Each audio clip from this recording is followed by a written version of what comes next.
Hi, my name's Adam, and I run something on Saturday mornings at Art Shop and Pottery called Clay Club.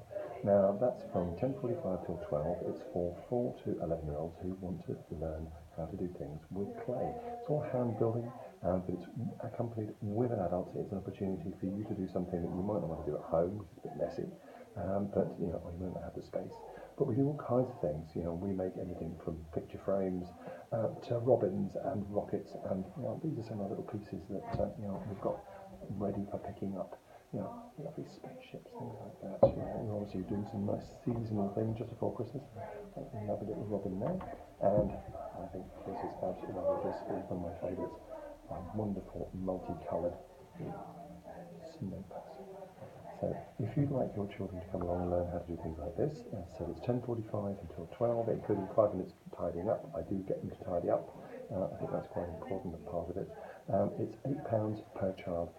You book a block of 4 weeks, and if we can get them all in one row, that's lovely. If you need to miss out one, then we can hold that over for you, but we do need some notice about that. If you'd like to have a look and see, on our website, which is www.artshopandpottery.com, or give us a call on 01273 728282. Come along, Clay Club, Saturday mornings. It's such a lot of fun, it really is, and for not only fun, for grown-ups, but for the kids as well, as long as the grown-ups behave themselves. See you soon. Take care. Bye bye.